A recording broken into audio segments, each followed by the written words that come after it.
Hi, everyone. In this episode, I get to have a conversation with Ebony and Donald, a couple who have navigated the complex journey of infertility to expand their family through egg donation. Ebony had a tubal ligation after her second child and believed that her family was complete. However, after meeting Donald and deciding to grow their family, they faced the challenge of using her own eggs. But with unwavering support from family, friends, and their faith, they explored the path of egg donation.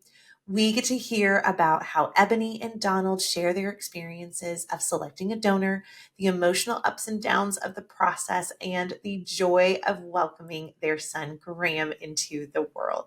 You won't want to miss their powerful story of perseverance, love, and the unyielding belief that no dream is too big when it comes to growing your happy family. Enjoy! Me, you, and who?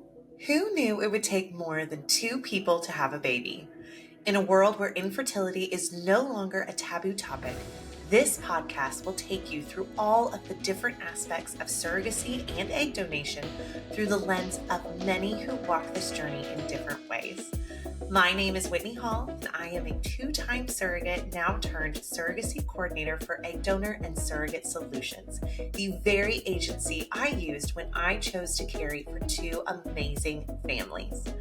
With this podcast, it is our goal to help guide and support you as you learn about what it takes to grow a family in an alternative way, as well as hear inspiring and beautiful stories of how this path has changed lives forever. We can't wait for you to hear about just one more way happy families are created every day. Hi, you guys. Thank you so much for being here. Hello. Yes. Hello. I'm so excited to hear about your story with your sweet boys and just all of the things. So I know so egg donation is the route that we went, but you had Roman, of course, your sweet little 8-year-old, but just tell me, just how did we get here? Okay, so I was a little older when I had Roman, 39 at the time, and thought I was done having children. Yeah. So I had a tubal ligation. I was like, oh, it's great. You know, I have one and done. He's gorgeous. Yes. Thank you. Yeah, and I have an older son who was actually like in his first year of college when Roman was born. So I was kind of like, okay, like we're done. We're done. Yeah. And then Donald and I, we met, we had this whirlwind romance, dated for several years, and we started talking about having more children. Of course, like naturally, I couldn't do that. And so we went and got a consultation with my OBGYN who referred us to our current IVF doctor. He talked about the possibilities, they went through a lot of testing. They're like, yeah, you're good. You can carry and, we'll try to use your own eggs and all that good stuff. And so after multiple times of trying to use my own eggs, we ran into some struggles with them not taking it. It was just heartbreaking. Like, you go through the cycle, you put your body through all of these things, you get hopeful, and then you get that call 10 days later that the pregnancy test didn't take. And so after like the third time, I was just kind of like, okay, like I can't do it anymore. I think it was really hard on my husband, Donald. And it's just like, it's like you're losing like a part of yourself. And the third time that we tried, he pretty much put all of the eggs that were healthier enough in there. I think it was like what, 6. Like, oh my gosh. Eggs. He was like, which like they don't do that anymore. No. Yeah. Had they done that with this one, we'd probably have like 10 kids right now. 15. 16. Yeah, we had 16 babies this go around. But yeah, like I was like, oh my gosh. So I just was kind of at a place where we had to talk and like, okay, if it doesn't work, like, are we good? Like maybe we adopt or, I don't really know. It was like physically and emotionally and mentally, I could not take another, it didn't work. It didn't take. And that's pretty much what happened that third time. My egg supply was depleted at that point. Right. And so then He talked to me about egg donor like possibilities and just like the success rate and what that looks like when you go with a donor versus using Sure. your own eggs. And it's a little bit more of a, it's not 100%, but it's a better probability going that Mm-hmm. way. And Mm-hmm. so we started the process. And then yeah, so that's how we ended up with you. Yeah. Okay. So going back a little bit, I mean, you had two successful pregnancies, have these amazing children, and now all of a sudden you're thrown into this whole whirlwind of, like you said, just that heartbreaking, just all of that is happening. How did you navigate that as you guys were going through that together? I mean, I guess I'll speak today. I think it was a lot of faith based, just actions, right? Yeah. Having to understand that, I had a vision or a promise, that we were going to have a son, and to just keep walking through that, right? We Mm. had some issues with some of our, uh, what would you call them, donors, right? Before, and it was just it was something that, whatever you want, isn't that's good isn't always easy, if that makes sense, Sure. right? Yeah, So no, we had to absolutely. kind of walk through those disappointments as well. Mm-hmm. But I think it was definitely something that we did together. And there's some hard times as well. It wasn't always Mhm. easy, raindrops and lollipops, but we're here now. So Absolutely, absolutely. Okay, so you we go through the heartache of, just, hey, the original route that we were wanting to take is just, it's not going to be possible, but we have that vision, we have that promise, and we want to move forward. And now you're with egg donation. What were your thoughts on even just first hearing that as a possibility? And then how did you guys decide that you were ready, you were going to continue to move forward? For me, it was, I was kind of going through these emotional like ebbs and flows of, I Absolutely. understood how important it was for Donald to try to have a child, even though, like, I had conceived through prior relationships and things like that. And Hmm.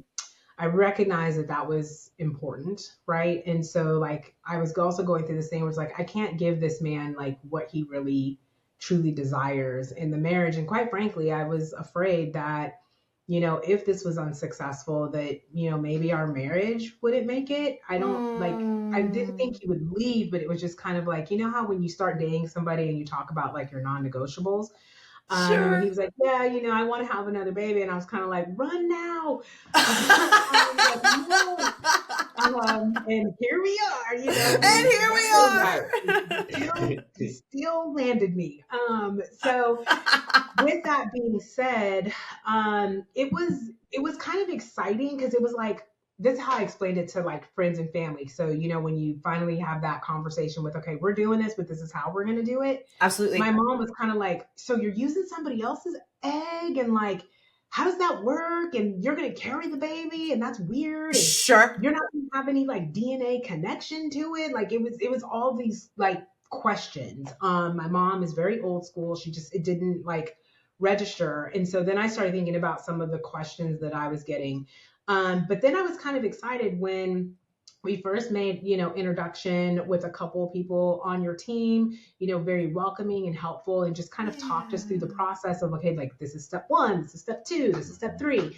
And just was very on top of the communication. But the really cool thing Mm. was, it's like they gave us this accessibility to this link, and it's kind of like Facebook for egg donors. It's kind of Yep. crazy, right? So like, you go in there and you see like people and pictures, and you don't have names, which kind of like with Facebook, you don't know if it's a real person or not. It's whatever. But Sure. it's kind of cool because they had like catfish. numbers, right? But then like you Hmm. could kind of, you could do all these things. You could sort by height or weight or whatever, and you could look. It was so like, it was a lot, but it was kind of like, oh, cool. Like, you can actually like pick, Yes. who you want. And then the other cool part was just kind of the historic of were they first time donors or not? What was the success like or not?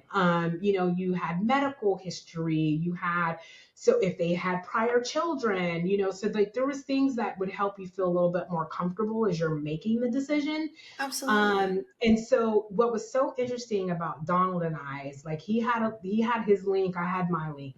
Uh-huh.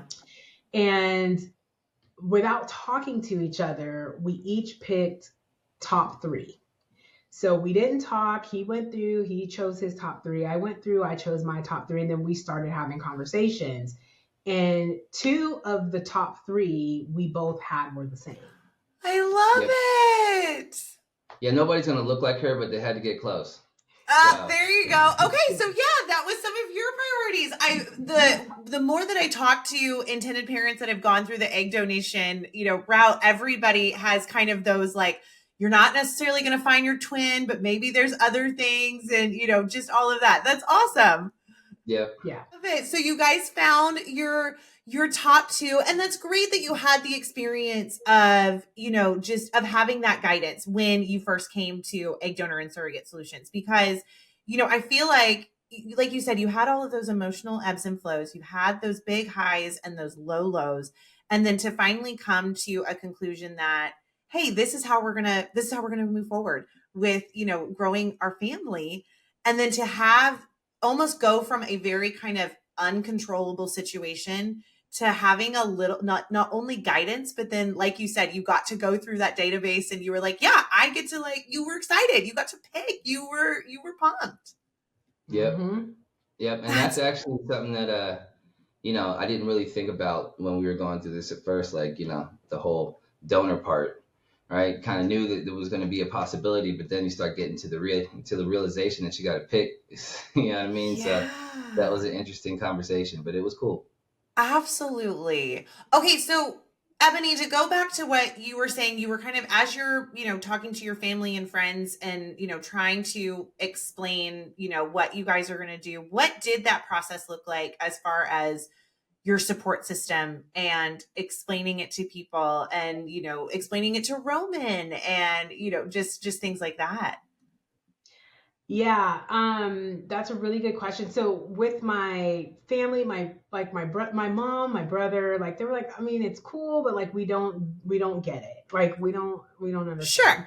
My brother who has like a tribe of children, I'm like, for a man, it's like it's easy, right? Like you just make the kid, like, okay, great. But for a woman, it's just different in terms of what we have to go through, especially like with me being a little bit older and things like that. So we were having conversations. Donald's parents were also very involved. My family lives out of state, so they're not like, we're all very, very close and tight knit, but like having they're just not there. Yeah, like I'm talking to my mom on the phone, or we're FaceTiming or whatever. Same thing with my brother. My in-laws live locally to us, so we had a lot of like conversations at the table. They were very supportive. There's also like a financial piece of this too, where you have to get prepared financially to make these decisions, and hopefully, it works, because it's pretty pricey, to go through, but it's worth every drop, right? But yeah, like we were just very direct and honest about like where we were. So I kind of had to explain, what some of the issues were in terms of us not being able to use my own eggs, why we were going through the process the way in which we were. There were some timing concerns. My big goal was, I did not want to be giving birth to a child at 50. Like I just wasn't going to do that. Right. Now I'm going to have a toddler at 50, but I'm not going to be giving birth at 50. And look, there's a difference. There's a difference. Yes, absolutely. And then the other part is like, after I have the baby, I get a mommy makeover as the push present. Like, so it's like a whole thing. I love it. So I'm like, I'm going to snap back for real. Like I'm, Dr. O or whoever, whatever. I love it. Yes. So it was just really just open dialogue. And just, there were questions, and we were answering those questions as we knew them. And as we were going through different appointments with the IVF doctors, we were, like he had to go get sperm tested, and right. they had to test me and make sure like everything was good. We were giving every update as we could. And so it got more exciting for them, because it was like a milestone that we were hitting, right? Like we finally selected. So we had selected our first donor. Very successful, beautiful young lady, had, I don't know, 4 or 5 successes ahead of ours. So we felt very confident in utilizing her. And then something happened, and we had to select a second donor. And so, like, as devastated as I was in that moment, because I was like, oh my gosh, here we go again, right? Yeah. It's not even my eggs now, like it's something else, like, oh, right. And so what brought me comfort was that we had a top 3. So I was like, okay, well, donor 1's not available. Let's go to donor 2. And it wasn't Sure. because that person was less qualified. It just, like, I don't know, they hadn't had like this person that we ended up choosing. We are their first success. Yeah. So it was kind of cool in that way, because I'm like, if it works, then they then become an experienced donor. Like, so I was looking at it from a win-win. The other thing that I want to point out in this too is, as we were making the selections, this particular donor wrote a letter in terms of why she was going to be a donor. And it just touched me in terms of, she was in college and there was things that she was trying to accomplish, but she was very adamant in helping families achieve their dreams who couldn't do it the natural way. And so she wrote a letter to the intended parents, and we have that letter, and it means so much, because it kind of like solidified, like, okay, like, we're doing this person wants to do this, they want to, like, help complete families. And so it worked out very, very well. Yes. Well, and it puts, like you said, when you first are getting on that database, you're not seeing names, you're seeing numbers, and it puts a personality behind that number. You get to hear directly from them. And to have that letter is just, it's so beautiful and part of Graham's story. Exactly. Yeah. Yes. Okay. So you had that kind of up, down again in this process. And then, but then how was the cycle as a whole? Rough. Well, for who? For everybody. Okay, hold on. Hold on now. Yeah, like, yes, it was because maybe folks don't know, but ultimately, like, once you select the donor, then there's a part that they do in terms of, like, getting prepared to they have to do a medical screening process, and there's a psychological evaluation, and there's legal, and there's all kinds of steps. Just because you pick doesn't mean that it's like, okay, great, let's go get eggs tomorrow. Yeah, no, it took some months, like, from there. And I think that's what also helped me feel more comfortable, because I was getting a lot of updates. Okay, like, here's where we are. This is what's going to happen next. Okay, now you're going to go to legal. You're going to sign documents. The donor's going to sign. Then they're going to go do the stuff with the doctor. Like, so, like you said, there were things that had to happen, but we looked at those as, like, milestones. And again, as we're, like, updating family and friends, they're like, oh my gosh, this is so fascinating. Yeah. And then there was the egg retrieval. And so that was kind of cool, because the IVF facility would keep us updated. Okay, we've done it. It's, we've got what we need, and we'll get you some results. And it was just everything was pretty positive out of that. But to answer your question, the cycle itself, it seemed like it was forever. But while the donor was doing her thing, I was also doing my thing. Right. And what I mean by that is I'm giving myself shots every day, or Donald's having to give me shots to get me prepared for, a nice little cocoon for the little egg to grow in. Right. And so just basically helping my body prepare to accept the egg once the transfer happened. So that was, it was interesting, because you had to do it at the same time every day, like, how 3 months or something like that. The amount of traffic rules I broke to get home. I love it. Oh my gosh. So not only are you navigating, like, hey, I'm getting my body prepared, but you're also, you're banking on the fact that it's gonna work. Like, and you're navigating all of that as well. How did you guys just handle all of those emotions during all of that and breaking traffic rules and, keeping family up to date. And I mean, it's a big process all happening at once. Yeah, not to include that we're newlyweds with a young boy, right? So we already have Roman in the mix.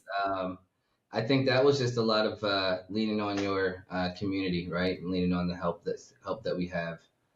They say it takes a village, so we enacted our village to say, hey man, we need some help over here. I learned two things from my parents. One, don't mess up your blessings, right? So if somebody wants to bless you, accept it. And two, always have faith. So that's kind of what we were at. Oh, I love that. So ultimately she had a successful egg retrieval, and then Ebony, you were good to go? I was good to go. It was, I know, because of course, so there was a small snafu, like a tiny snafu. Mm-hmm. And they found like a polyp. So before they do any egg transfer, they just go in and they look to make sure the uterus looks good, everything's good. And my doctor found a polyp. And this was like, he was going to do the retrieval like the next day. And he was like, look, I see this polyp here. My recommendation is that we remove it so that everything's like, we could put it in, but typically the polyp will push the egg out, will push the embryo out. Mm-hmm. And so you don't want that Nope. because then you're going to miscarry. It's the whole thing. Now he goes, it's not a guarantee that you would miscarry, but there could be complications. And I'd feel better if we, basically got everything removed. Sure. So that was like in the summer of last year, like June sometime. He got me into surgery like within a week. Oh my gosh. And did everything. And then after my July menstrual cycle, we did a retrieval. And I was pregnant by August. It was like that 10 days of waiting. And you know what is so crazy about all of this when I think back is there was not one time that I didn't think this was going to work this time. I don't know what it was about this time, but I was just kind of like, we're good. Like whatever the doctor needs me to do, I'm going to do because this is going to work and it's going to work. And it's going to work. And it's going to work. And there were a lot of bumps even after like the pregnancy test came back. And then it was like, okay, for 3 months, you're basically like bedridden, no stress, don't do anything, keep your legs in the air, whatever it is that you got to do to make sure that that egg sticks. And I did all of those things. Sorry. Mm-hmm. And I did all of those things. The first story I've gotten. And it's recorded. It's recorded right here. Thank you. Go ahead, babe. So yeah. So after that, it was just kind of smooth sailing. But what I think what was super great about all of this is that our IVF doctor, he and his wife had fertility issues. And so that's what encouraged him to actually become a fertility doctor, because he and his wife had struggles and their one and only child is through IVF. Yeah. So I just felt like he understood and he got me. His wife, who was also a doctor, I felt like super connected, and any recommendations that I asked him about, he was just very open and transparent about, like the recommendations and what we should do. And he's like, I can put the baby in now, and I know you're kind of wanting to do it, but I think we need to, in order to really truly make sure that we have the best chance for success, let's have this surgery. Right. And I did it, bada boom. 30 days later, we did a transfer. And like August 7th or 8th or something like that, we got the call that we were pregnant. Oh my gosh, that's amazing. And then the journey really began. Right. And then the journey really began. Oh my goodness. So just thinking back on all of that, again, like it's not a guarantee. There are all of those bumps. Like, thank God you had that support system. For sure. I couldn't have made it without it. I mean, there were plenty of nights where I cried and like I would just hold on to him and I'd be like, oh my God. And he's like, it's fine. we're going to continue to, I think for Donald, he was like the strength that I needed, because he had to keep reminding me, you're a faithful person, this is going to work, like just keep leaning in on your faith and don't let those negative doubts creep in. And so that really helped me too, because he was so strong. And I'm sure that there were moments where he was probably alone going, oh my God, I just want my wife to be okay. And he never showed any, like, he wasn't scared. Like, I never saw it. Like, and if he never showed that to me. He was just very strong in all of this. So shout out to Papa D for that one. I was going to say, what was your support system while you're being Ebony's, Donald? What was your support system where you were able to continue to be that strength for her? I think, I have an uncle in Philadelphia who's like my older twin. So I talk to him a lot about stuff. And then, our church pastor, he was pretty supportive as well. I just think I had a feeling like this is gonna be fine. So I wasn't really stressed about too much. Now I had to dip, dodge, and dive some bullets for my wife over here.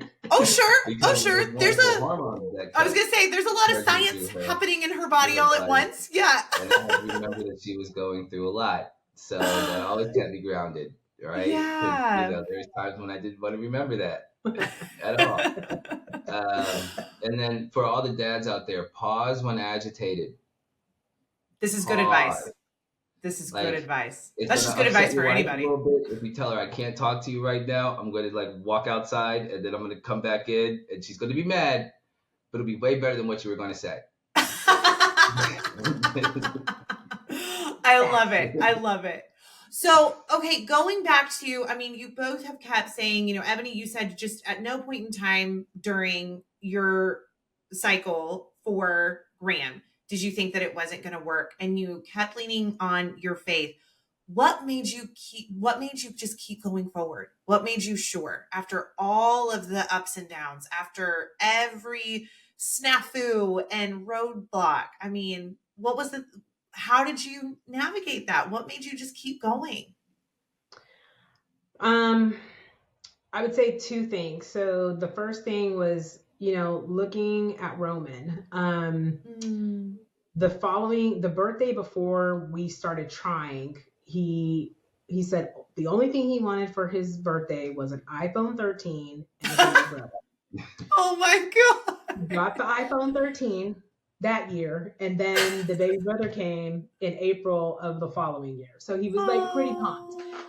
But like it was just kind of like for him, like he was so excited about, oh, it's working. So Roman was a big piece of it, even though he's only 8. And when he gets older, I will explain to him like what his faith and his like tenacity did in terms of helping us get to where we were. Because he was very like, mama's boy, let me help. Are you okay? Do you need anything? Under the armpit. Like, yeah, he was kind of like right there. Are you supposed to be eating that? The baby can't eat that. Sweet protective brother. Yeah, he was very like on top of things. And then the second thing was just kind of like I could see the big picture, right? Like, I'm like, you went through all of these things. I would imagine myself holding a baby. Like I would literally put it in my mind, like you're going to be holding a baby. So you're going through this now because you're going to be holding that precious baby if you just keep persevering through it. And that is how I made it. Of course, I was on my knees. I prayed a lot. I read my Bible a lot. If I had any like inclination of doubt, I would snap out of it going, no, like, you've gone this far, you've done too much to just start thinking negatively about what is or isn't going to happen. So get it together. Like I have a pep talk to myself. I love it. And that worked a lot. I literally would like look at myself in the mirror and be like, get it together, girl. Like, this is your baby. You got this. And it worked. That's amazing. What would you say was maybe your biggest surprise as you were going through the journey as a whole, from just from the beginning? I mean, IVF through egg donation and, beyond. What would you say was maybe that biggest surprise? Honestly, as many kind of bumps that we went through, like it was still relatively smooth, right? Like it was, Yeah. when I was thinking about the legal process, it was like, okay, we got the email from like Katie, and she's like, okay, you're going to get this email from this company and they're going to talk to you and whatever. And like the email would come, then the company would reach out, like everything that they said was going to happen happened when it was Yeah. supposed to happen. I never once had to follow up. I never had to check in. I never had to be like, oh, like, where are we at with this? It was none of that. They were just very like, here's what's happening, here's what's going to happen. And then on top of that, they'd be like, okay, did the legal team reach out? Were your documents able to be signed? Even when we were putting together like the trust, right? So we had to put funds into a trust to Right. make sure that the donor was paid and things like that. Like it was setting up the account was easy. Transferring the money from our account to that account, easy. Like it was just, I was shocked actually, because I was thinking, oh gosh, like, this legal process that's going to take a few weeks, like to read everything and to get everything signed. We literally had Yeah. that thing signed in like 2 days. Mm-hmm. Oh my gosh. It was just like, it was just very, I mean, just one of the smoothest processes I've ever gone through. I mean, I work in HR. I work with like legal things all day and a lot of Sure. complicated things. And like it was so smooth. What about for you? Yeah, I mean, I would say that I just knew it was gonna work. So No surprise. so the surprise was when he started moving in the belly. That was a surprise for me. Oh, there You're like, you it's real. go. I was like, oh, That's a there's gotta happy be like a way in surprise. there. Yeah. And then Yes. like the responses of like the voice when I would say something, he'd like punch at the belly. So those are Oh, my surprises. The I actual love process. I that. wasn't so surprised about, the hormone changes and all the other wonderful things that happened because we've gone through that before. It's that beautiful Um, part of pregnancy. it Absolutely. is, it is. And then when they go away, it's even more beautiful, right? So Oh. don't always go away. I love you, Ben. But yeah, I think it was like the birth process was my surprise. Mm, mm. Ebony, I love what you said about, because even though you did have those bumps and snafus, you had that team, you had your coordinator, you had, your clinic, you had your attorney, like you had all of those people there, to where the snafus that kind of can naturally come with an egg donation, just situation, you didn't have all of the other stuff to worry about. And I love that you had that experience, because that, Yeah. I mean, that it can be so overwhelming. Like you said, the legal stuff and just, all of that, and making sure people are talking to each other. And it sounds like you didn't have to worry about that at all. I Nothing. I love mean, it. even like my medical records, I mean, everybody, my OBG and the IVF doctor were constantly in communication. Egg Donor Solution was in contact with like the coordinator at the Yeah. IVF office. They were obviously talking to the donor. It was just All of so that. smooth. I couldn't even believe it. I mean, it was Mm. that's how smooth it was. I was just like, wow, like, and he would even be like, are we done? Like, is there anything else we do? I'm like, no, we're done. We signed everything. Everything's good. And then to the point where even like the transfer, right? Like we were in there, I don't know, 30 minutes. I mean, Yeah. the longest was to get me prepared. Mm-hmm. And then by the time the transfer happened and came out, it was like 32 minutes or something like that. And he was like, that's I it? love Like, it. did they use the right sperm? I'm like, Yeah, you better look like me. I think so. I think so. They You should. better look like Oh me. my gosh. I love it. I love it. So, what would you say, just to any potential intended parents and egg donors that are out there? What was maybe, just some of the advice that you would give as they're kind of discerning if this is the right path for them, or if they're even in the middle of it? What would be some of that advice you would give them? Keep the end in mind. That's really good. That would be my advice. Keep the end in mind. There's always a light there, even though that tunnel can get pretty dark and windy. Yeah. You're gonna have to see where that little glimmer is.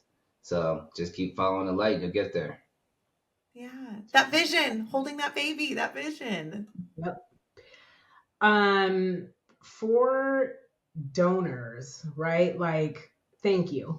Because I know that to even do that, for whatever the reason is, it could be a financial decision. It could be, this is something that I just want to do. I want to help families have families, which is that we got so lucky, right? Like, but I want to thank the donors, because I know that that's a huge decision, for whatever the reason you're doing it. So I want to thank them, because without them, there obviously would be a lot of incomplete families. And then for intended parents, just trust the process, because there were times where I was like, okay, like it was going so well. Like I was kind of like, ooh, like, like we're used to chaos. Like, where's the chaos? Yes.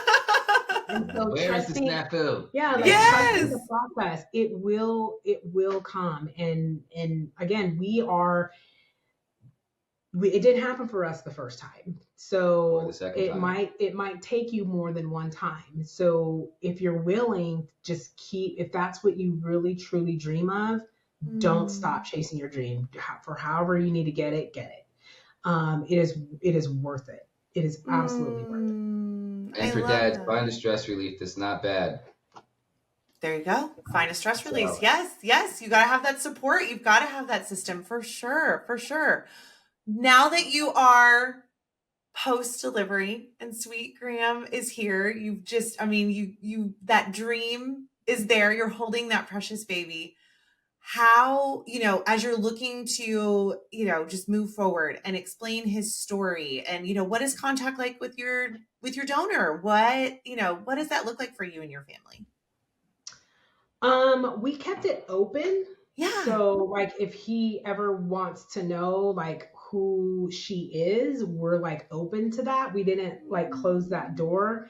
We also we sent information through like a sibling registry too. So like if because you don't know, right? Like there could be some crazy medical thing and he needs a kidney and none of us match or something. I don't know. Sure. Yeah. All the things. So it's just kind of those things. I lead a life of transparency. And so I don't ever want Graham to not know who he is or where he comes from. Yeah. And so, yes, he was in my womb. Yes, all of those things. But like, technically, like my DNA is not there. However, and this is something that I had, this is something that I had to like come to the realization of. And my OBG actually helped me with this, because he's like, there's no way you could carry a baby and they're feeding off of you and they're growing through you, that there's nothing there. And so my OBG was like, yeah, there's connection. There is definitely connection there. Like it, there may not be like a similar blood type or something like that, but because that baby, grows and develops through you after, implanting, you're a part of that child, very much so. So I had to like keep that in mind, because I was like, it's technically not me, right? Like, but I had to like, that was kind of a struggle for me. Like I was kind of like, like it's not really mine, but it is, but it's not like, and so I had to get, past that. And so it's, and I'm going to be very honest with Graham about all of it, because he's so special. And it's almost like when you look at him, he feels that. I mean, he's accomplishing, he's doing things at such an early age. It's like he's destined to be here, and he can feel that too, just the way in which he interacts and how he is. I mean, his aura is just like overwhelming. Like it's this huge, just love. I don't know, like it's a love aura. Right? Like, everybody wants to touch him. Yeah. Oh, well, he was so wanted. So wanted. Black water. Oh my gosh. Okay, so Ebony, wait, to go back to what you were saying, kind of, because I know that is a concern for, a lot of moms whenever, egg donation becomes the reality and they're kind of figuring out, how am I going to feel connected to this child? How did you kind of come to terms with that? Was it during the egg donation process? Was it during pregnancy? Like, how did you, just come to terms with all of that?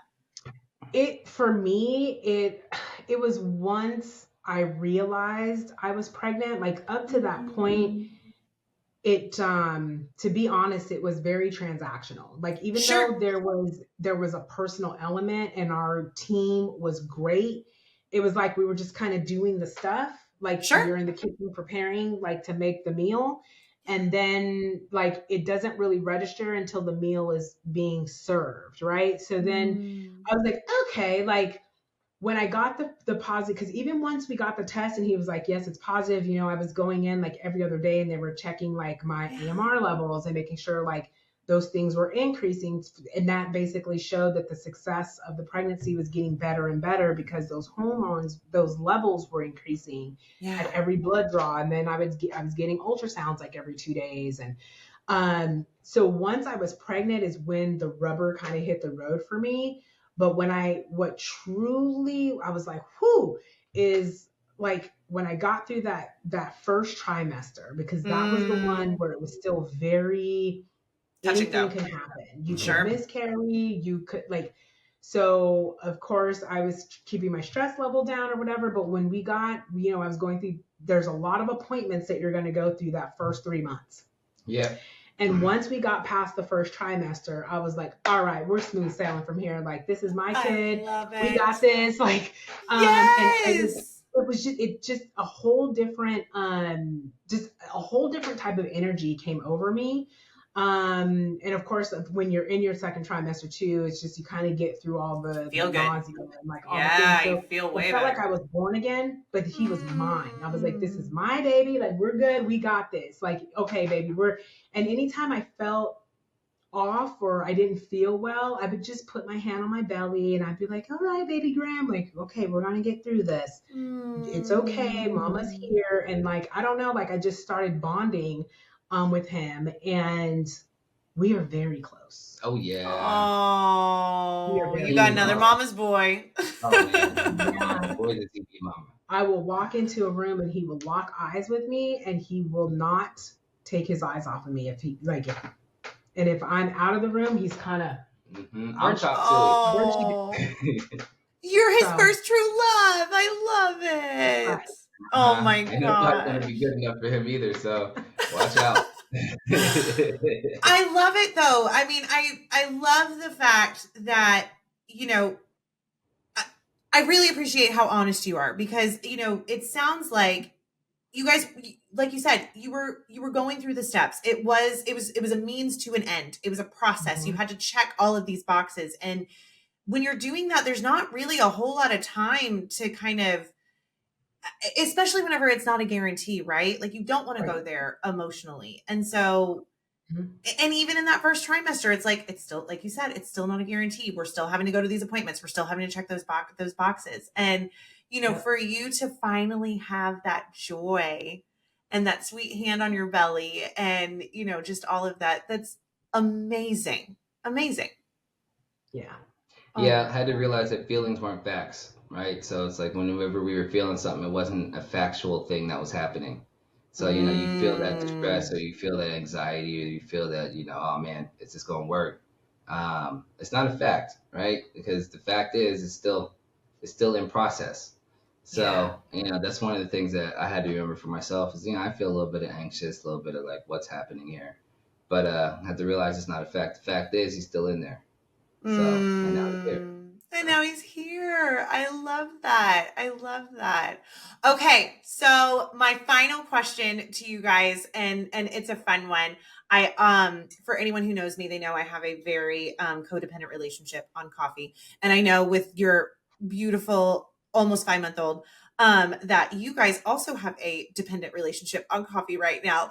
But I always Right. like to ask the question, what filled your cup today? Literally or figuratively, what was the thing that filled your cup?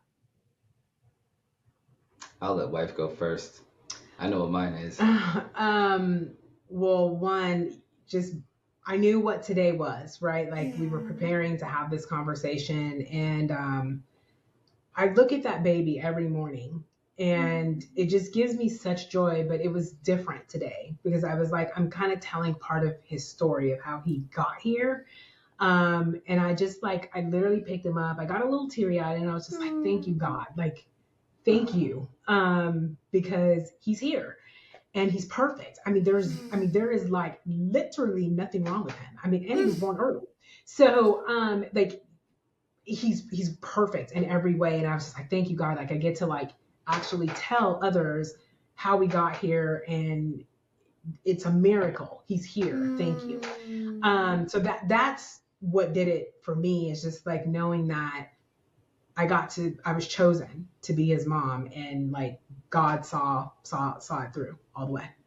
I love that. Yeah, mine is catching a smile from my kid. So if I catch a smile from him, that fills my cup. You know, he smiles at mom every time he sees her. Me, he's got to look around. He's like, oh, okay, it's you. All right, how you doing? So yeah, but that's my deal with his gums. I love it. I love it. Well, Ebony and Donald, I appreciate the fact that you were willing to tell Graham's story and being vulnerable about the process. And I'm so glad that I get to talk to you on the other side, and your dreams have come true and you have this beautiful, happy family. And I'm just so grateful that you were willing to share your story. So thank you. Thank you.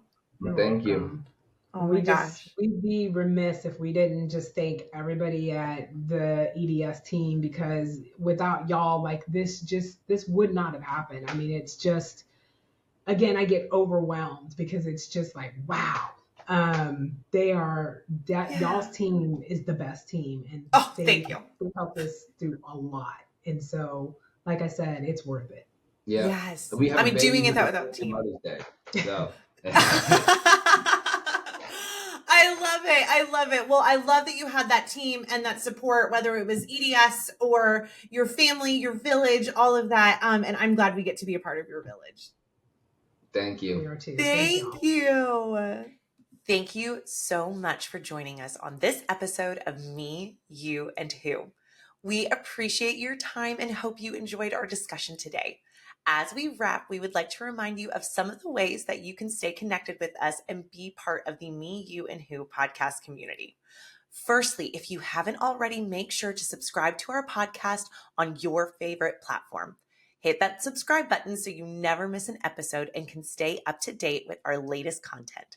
But that's not all. We also have an exciting YouTube channel where we share some bonus content, behind the scenes glimpses, and video versions of our episodes. Head over to YouTube and hit that subscribe button there as well. And don't forget to click the notification bell so you'll be the first to know when the new episodes go live. And for more exclusive updates, engaging discussions, and a chance to connect with fellow listeners. Be sure to follow us on our social media accounts. You can find us on Instagram, Facebook, and TikTok at Create a Happy Family. If you're interested in finding out more about creating a happy family, please visit us at www.createahappyfamily.com. Thank you again for being part of the Me, You, and Who community. Your support means the world to us. I can't wait for you to join us next time as we continue to share stories and journeys of creating happy families.